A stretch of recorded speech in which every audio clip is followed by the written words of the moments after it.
Pronto, outra coisa, vamos para o estudo, né? Já que a gente está trabalhando essa temática sobre a igreja.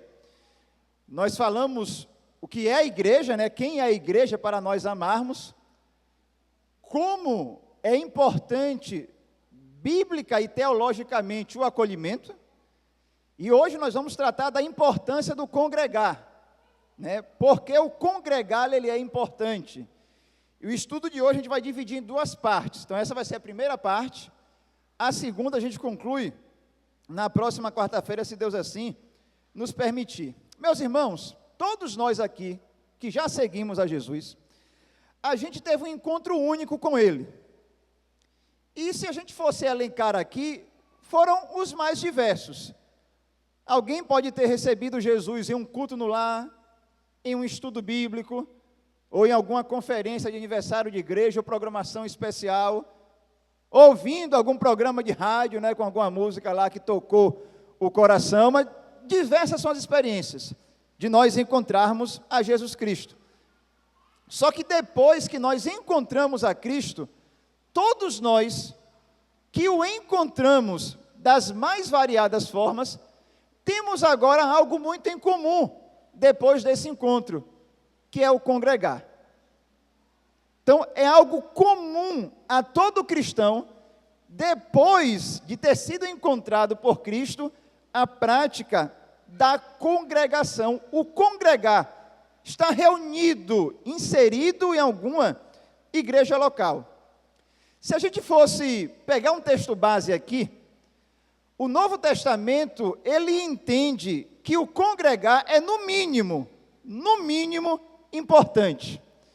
Se a gente fosse entender algo de no mínimo que o Novo Testamento fala sobre o ajuntamento, estar como igreja, é no mínimo importante. E importante por quê? Porque o ajuntamento de uma igreja local, uma verdadeira igreja local, né, que adora Jesus Cristo, que é submissa à sua palavra, algo de grandioso acontece, que às vezes escapa aos nossos olhos e escapa também aos nossos sentidos. E que está acontecendo nesse exato momento. Eu quero dar um texto aqui para os irmãos abrirem. Abra sua Bíblia, por favor, em Hebreus 12. Olha só. Hebreus 12.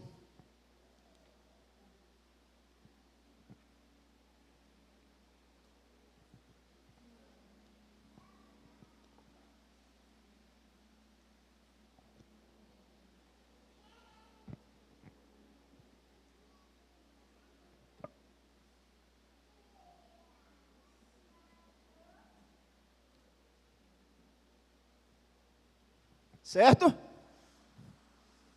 Vamos lá, o que diz a palavra. Acharam, meus irmãos? Pronto, ó. Hebreus 12, 22. Mas vocês chegaram ao Monte Sião, a Jerusalém celestial, a cidade do Deus vivo. Chegaram aos milhares de anjos em alegre reunião. A igreja dos primogênitos, cujos nomes estão escritos nos céus. Vocês chegaram a Deus, juiz de todos os homens, aos espíritos dos justos aperfeiçoados, a Jesus, mediador de uma nova aliança, e ao sangue aspergido, que fala melhor do que o sangue de Abel. O ajuntamento da igreja é a aproximação de tudo isso. É de uma reunião que acontece nesse exato momento, em uma realidade da qual sequer nós enxergamos. Há um ajuntamento angelical, há um ajuntamento até mesmo daqueles que já partiram com Cristo Jesus, que o autor fala aqui, ao espírito dos justos, já o quê? Aperfeiçoado, chegamos até Deus. E ele coloca o exemplo aqui do Monte Sião. Lembram aquela experiência do povo de Israel no Antigo Testamento, que Deus desce sobre um monte de maneira muito poderosa, e todo mundo fica temeroso, porque Deus apareceu, e agora o autor dos Hebreus fala, a gente não chegou naquele Monte Sião lá, que está lá em algum local nesse planeta, nós chegamos em uma realidade muito mais grandiosa, que se compara àquela, e é muito maior, e não nos atemoriza, porque chegamos diante do grande Deus, mediado por quem? Pelo próprio Jesus Cristo, o Senhor. Ou seja, o nosso ajuntamento não é somente o nosso ajuntamento, é o nosso ajuntamento com outro ajuntamento muito maior, em uma escala que a gente sequer consegue imaginar. Sabe por que é importante a gente se reunir? Sabe por que é importante nós congregarmos? É porque quando nós vivemos como igreja, inseridos em igreja, nós estamos antecipando um último ajuntamento que ocorrerá, ou melhor dizendo, um ajuntamento futuro, que está para além dessas quatro paredes. Eu quero que você abra sua Bíblia em Apocalipse 15, olha o que o profeta João ele vai dizer, ó. Apocalipse 15, verso 3 e 4, ó. Só como questão de abertura aqui. Olha o que é que nós estamos antecipando aqui hoje. Apocalipse 15, do 3 ao 4.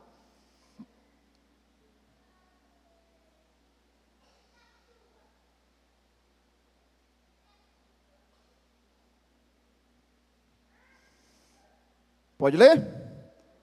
Assim diz: e cantavam o cântico de Moisés, servo de Deus, e o cântico do Cordeiro. Grandes e maravilhosas são as tuas obras, Senhor Deus Todo-Poderoso. Justos e verdadeiros são os teus caminhos, ó Rei das nações. Quem não te temerá, ó Senhor? Quem não glorificará o teu nome? Pois tu somente és santo. Todas as nações virão à tua presença e te adorarão, pois os teus atos de justiça se tornaram manifestos. Um dia todas as nações se reunirão em culto ao Senhor na pessoa e naquilo que Cristo fez. Se nós nos reunirmos agora para adorar, é porque já estamos o quê? Antecipando, de maneira pequena, esse ajuntamento do último dia, quando o próprio Senhor aparecer. Há uma outra realidade que nós antecipamos também, que vai estar lá em Apocalipse 7, veja aí o versículo 9, ó. Olha só.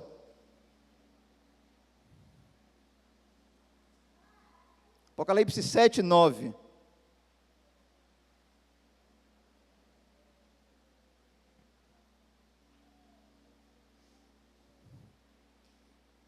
Diz assim: depois disso olhei, e diante de mim estava uma grande multidão, que ninguém podia contar, de todas as nações, tribos, povos e línguas, em pé, diante do trono e do Cordeiro, com vestes brancas e segurando palmas, e clamavam em alta voz: a salvação pertence ao nosso Deus, que se assenta no trono e ao Cordeiro. Uma grande multidão, muito semelhante ao ajuntamento de todos os povos. Então, tudo o que fazemos aqui é uma antecipação de algo muito grandioso que virá. Pronto. Já que nós entendemos a realidade bíblica por detrás disso, existe um dia muito importante para nós, para nossa reunião. Quem chuta aí? Eu vou dar 7 opções. Você só tem direito a escolher uma. Tem um dia, né, que é muito carregado de significados para o crente, para aquele que segue a Jesus, para o cristão. Que dia é esse? Domingo. Domingo é carregado de significado para o cristão. Domingo ele tem uma importância muito grande para quem segue a Jesus.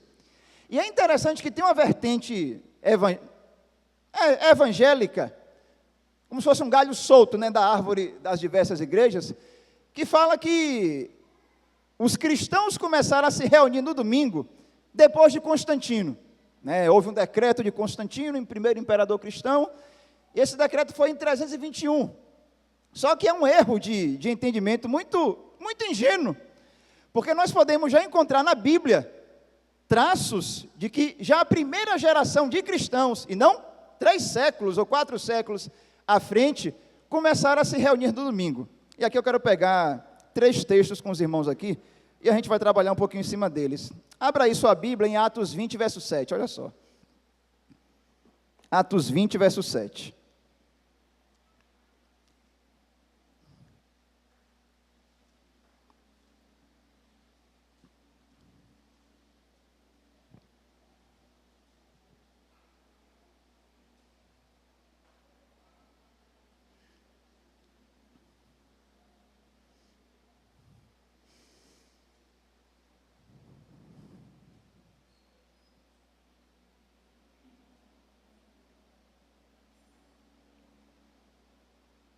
Atos 20, verso 7, olha o que diz, ó.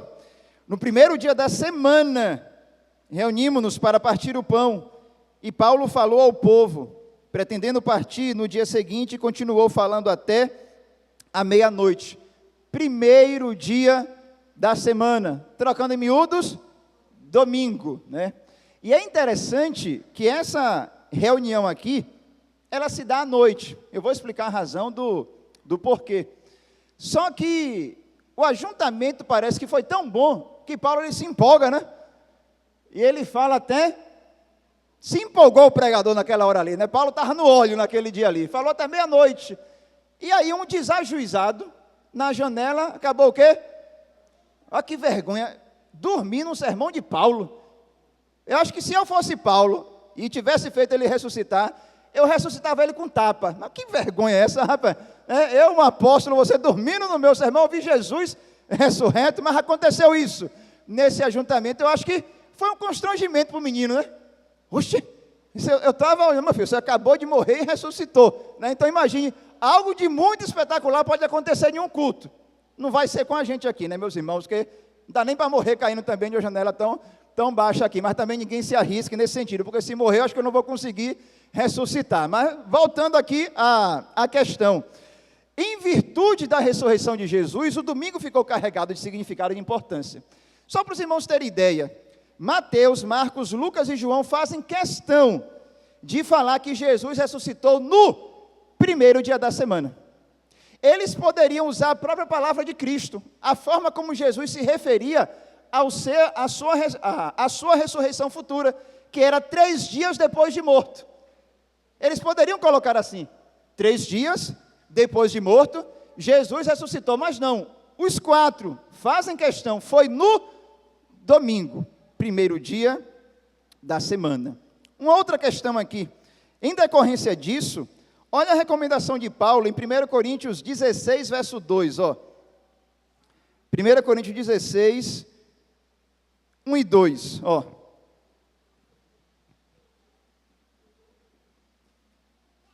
(16, 1 e 2).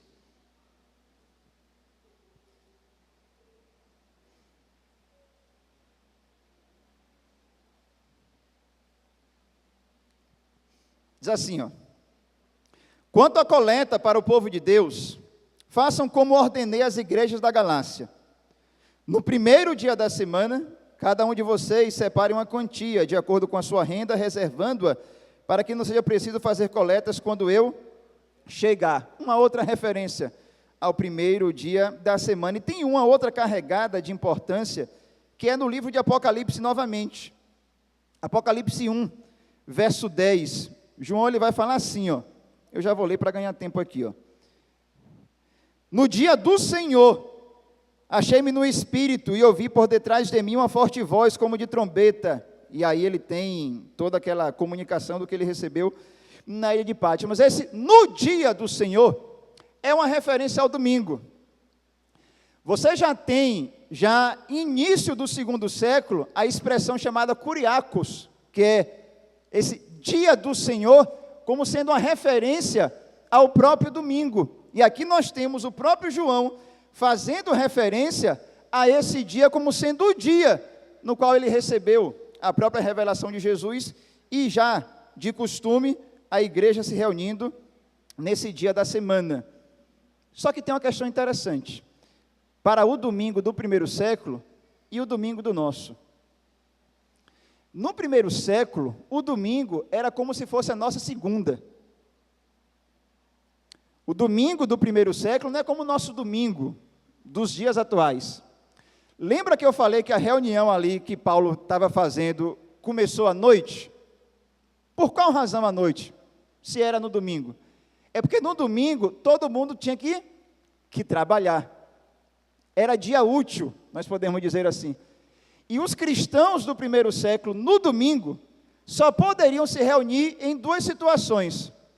Ou à noite, depois que já tinha encerrado os seus afazeres, ou domingo de manhã, bem cedo, ainda escuro, antes de iniciar um dia de trabalho. Tudo favorecia para não ter uma reunião no domingo, não é? Tudo favorecia. Mas ainda assim, havia-se um entendimento da importância no domingo. Faço uma pergunta aos irmãos. Se a gente vivesse a dificuldade dos crentes do primeiro século, no que diz respeito ao domingo, será que daríamos tanta importância à reunião nesse dia, como eles já tinham dado no primeiro século? É bem provável que não, né? Rapaz, hoje eu tenho que trabalhar, né? De manhã bem cedo eu já vou chegar cansado. De noite, eu já estou chegando cansado do dia do trabalho. Então eles tinham tudo para inibir ou não estender a importância desse dia. Mas eles entendiam a importância do domingo. Mesmo sendo um dia útil, eles se reuniam. Outra coisa, congregar no domingo, eu estou usando o domingo aqui como dia especial nosso de reunião, deve ser um hábito.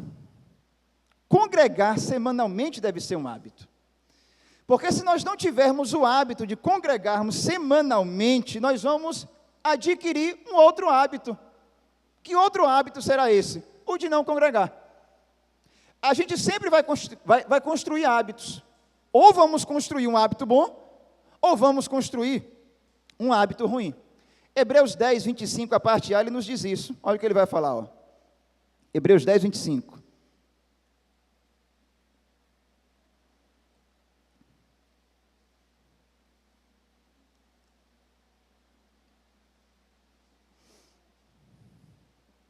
E quando eu falo do domingo, da importância da reunião e da dificuldade que era no primeiro século, não tem nada a ver com aquela canção antiga que a gente ouvia na escola bíblica. Não sei se chegou aqui na região sudoeste. Quem trabalha aos domingos do Senhor está roubando. Já ouviram essa canção? Já ouviu, irmã? Não tem condições disso. Dessa música não chegou aqui não, mas a gente ouviu a Lídia, a gente pegou essa música. Quem trabalha aos domingos do Senhor está roubando. Do Senhor está roubando porque chega atrasado, o seu nome fica ausente, ele fica envergonhado. E aí fazia toda uma outra expressão. Quem trabalha aos domingos não está roubando do Senhor. É o trabalho que Deus deu para ele. A questão é, quando há oportunidade de se reunir, ele se reúne? Essa é a questão. Porque o que marca o domingo não é o mesmo que marca o sábado. O sábado no Antigo Testamento ele era marcado por não fazer nada de trabalho. Domingo não tem nada a ver com isso. A marca do domingo não é o não trabalhar. A marca do domingo é um dia específico para nos reunirmos para o culto. É encontrar uma oportunidade para no domingo nós nos reunirmos. Só essa observação aqui. Viu? Hebreus 10, 25, olha o que vai dizer. Ó. A parte A. Não deixemos de reunir-nos como igreja, segundo o costume do quê? De alguns. Se você não tiver o hábito de se reunir, você vai adquirir um outro hábito. O hábito daqueles que não se reúnem. E é interessante, meus irmãos, o seguinte. A gente vai encontrar o crente que se reúne com alguma dificuldade de perseverar na fé. Quem é que vai encontrar um crente assim? Está com dificuldade. Está com a fé até enfraquecida. Mas ele continua congregando. Ele está vivendo algum problema, alguma coisa. Mas ele continua congregando. Não há nada incomum nisso, de nós encontrarmos alguém que entende a importância do congregar, passando dificuldade de fé. Agora, uma coisa que nunca encontraremos, é um crente que não congrega, estando bem com sua fé. Isso você não encontra não. Você vai encontrar um cristão que congrega com dificuldade na fé. Você vai encontrar vários. Mas um crente que não congrega com uma fé perseverante, eu dou 1 milhão para quem encontrar o primeiro. 1 milhão não, que eu não tenho não, vou dar menos, né? Mas não existe um, meus irmãos, não há como nós encontrarmos. Então, essa é a razão do porquê nós congregamos. Sabe por quê? Porque congregar não é somente vir. A importância do congregar não é somente estar aqui, como eu estou ou como você está. A parte B do versículo 25 vai nos dizer aqui, que nós lemos, olha o que ele vai falar, ó. A parte B, ó. Mas procuremos encorajar-nos uns aos outros, ainda mais quando vocês veem que se aproxima o dia.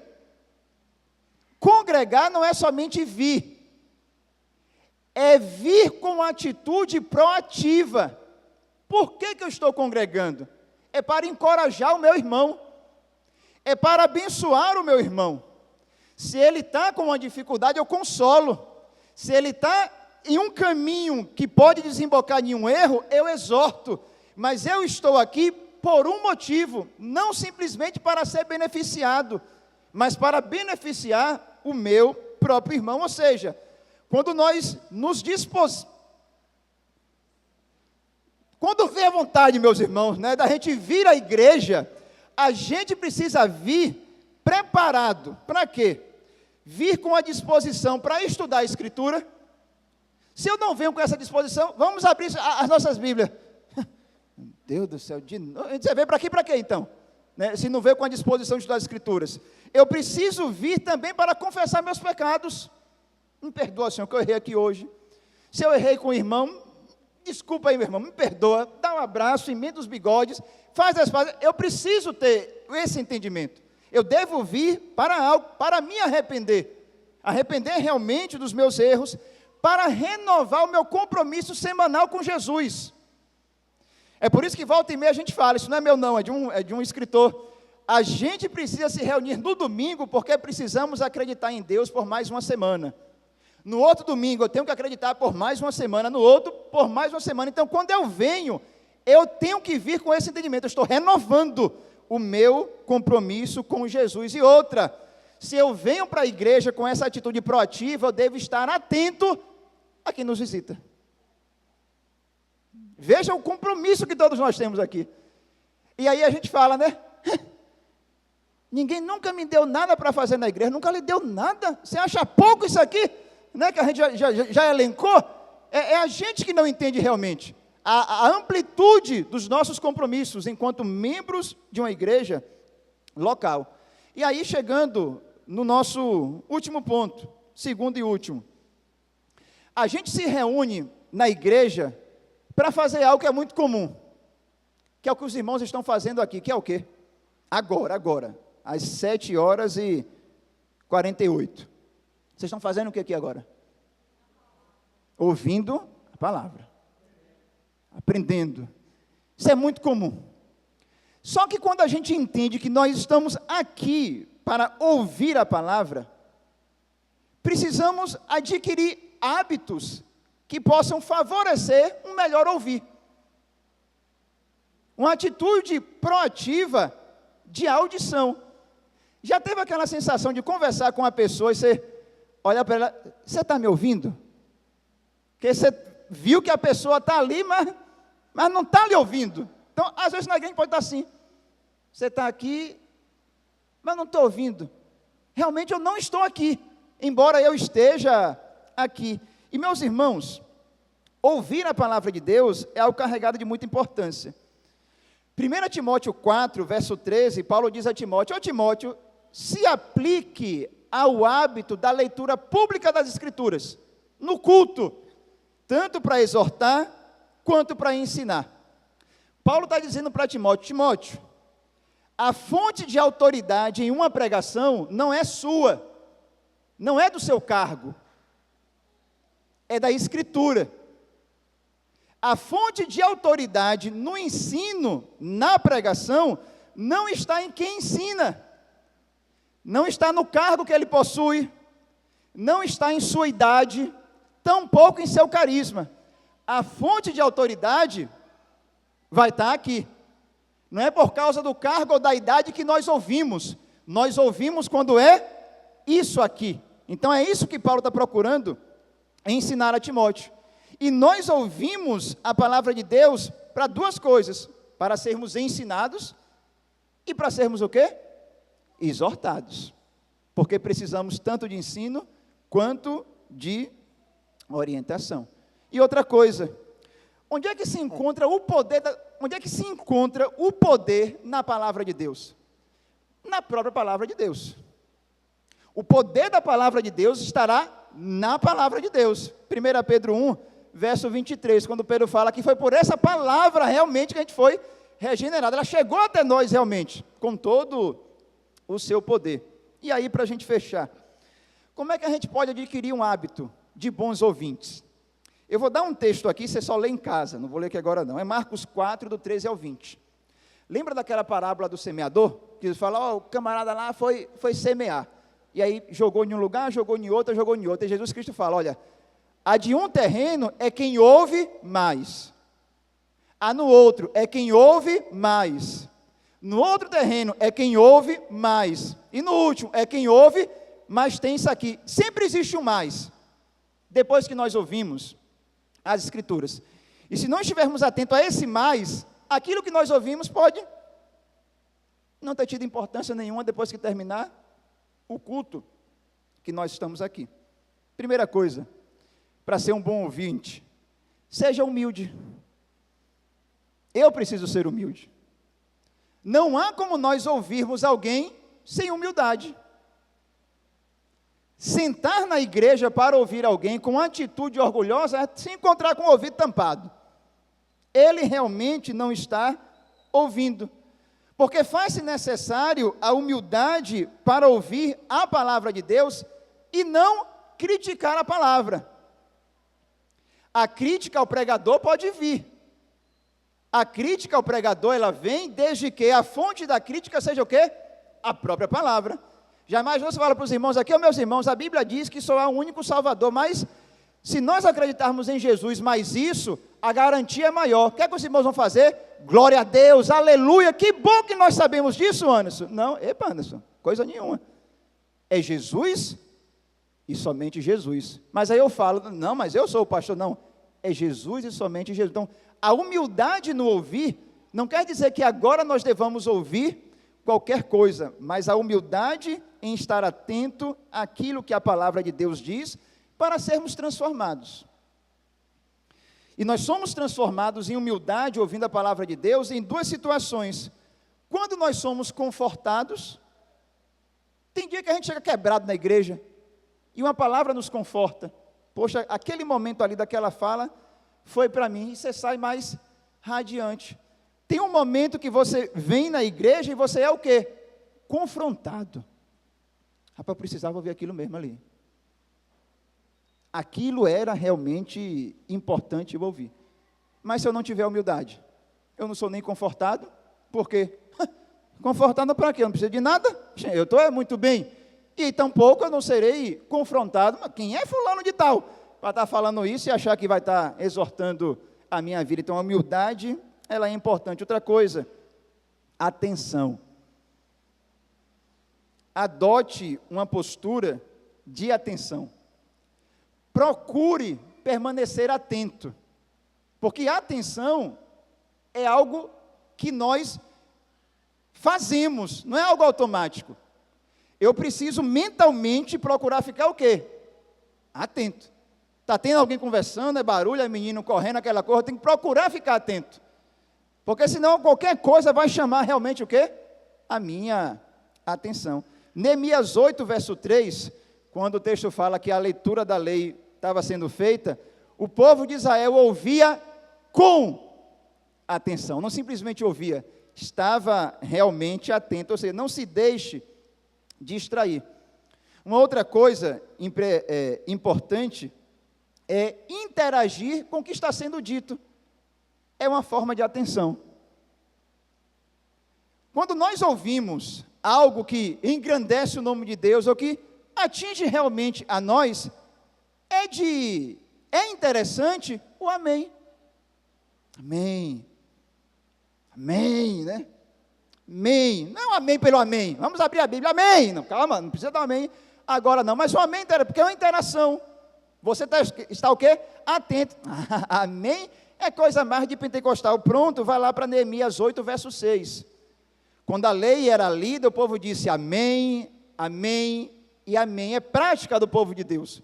Quando nós ouvimos algo vindo de Deus, a expressão, o amém. Um outro hábito para estarmos atentos é anotar o que a gente ouve. Não é possível que um sermão de meia hora, nada seja tão importante que você não precisa anotar. Não tem condições isso não? Possível. Eu estava vendo uma página, 1955, que fez várias imagens bem assim, na igreja, no momento do sermão, na reunião da empresa, com o patrão falando. tudo é a importância que nós damos. Na verdade, meus irmãos, na verdade, a gente não acredita tanto quanto diz acreditar daquilo que nós ouvimos das Escrituras. Porque a gente simplesmente deixa chegar e sair. Então, o hábito da anotação ajuda, não o sermão todo, mas uma coisa ou outra para nós lembrarmos. Terceiro hábito que nós precisamos alimentar para uma boa atitude de ouvintes da palavra: pessoalidade. Aquilo que você está ouvindo, ouça para você, não ouça para o outro, não. É para você, para mim. Quando eu falo, eu não falo pensando em A ou B. Eu devo falar pensando para mim. Se você ouve, ouça pensando em você. Poxa, rapaz. Ô Senhor, por que o Senhor não trouxe fulano de tal aqui? Não, é você que está aqui. Então, ouça entendendo algo de maneira pessoal e não para os outros. Uma outra prática que precisamos adotar: ouvir de maneira comunitária. Quando estivermos ouvindo a palavra de Deus, procure sempre levar em consideração o que está sendo dito na forma que será útil para a igreja toda.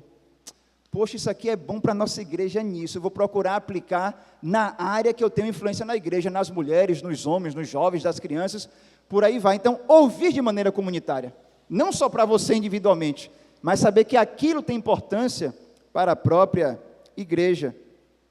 Outra coisa, acreditar, que a gente já antecipou. Meus irmãos, a gente precisa acreditar que algo de muito importante está acontecendo aqui agora. Deus está falando conosco. Se a gente não acredita nisso, meus irmãos, não precisa ter humildade, não precisa ter atenção, não precisa ter personalidade, não ouça de maneira comunitária. Eu preciso realmente acreditar que Deus, Ele fala comigo, não somente quando eu me arrepio. O seu arrepiar é somente uma sensação. Não quer dizer que Deus falou mais. Simplesmente houve uma reação sua. Mas eu preciso entender que quando a palavra é exposta, algo está acontecendo, Deus está me moldando, Deus está moldando cada um de nós. E eu só posso acreditar realmente nisso quando aquilo que eu ouço, eu procuro aplicar à minha vida. Onde é que eu posso aplicar isso aqui na minha vida? Onde é que eu posso realmente aplicar? Vou fazer uma pergunta aqui aos irmãos, não precisa responder não. Quantos aqui, no momento que vem para o culto, oram pelo culto? Responde não, em nome de Jesus. Deus abençoa o culto, né? Abençoa tudo que vai acontecer, transmissão, projeção, o registro das fotos, a pregação, os cânticos. Quem vai nos visitar, abençoa, Senhor. Quem faz isso? E aí depois a gente fica falando, né? Nossa, mas o culto foi tão assim. Você pode ter sido responsável pela negligência, em achar que tudo aqui é automático, e nós não somos partícipes de todo um bom andamento do culto. É por isso que já foi dito, o que eu não vou dizer aqui agora, mas eu vou avançar aqui. O último ponto, gratidão. Seja grato com aquilo que você ouve. Muito obrigado, Senhor. Muito obrigado pelo que o Senhor falou comigo hoje, para a minha igreja. Muito obrigado porque eu vou manter um compromisso agora de melhorar nisso. Muito obrigado porque o Senhor falou com o seu povo, não somente comigo. Se nós começarmos a adotar esses hábitos de um bom ouvinte, com certeza, Deus começará a fazer coisas no nosso meio, que, como diz o apóstolo Paulo, será muito mais do que aquilo que pensamos ou imaginamos. Que Deus assim nos abençoe no seu santo nome. Amém, meus irmãos?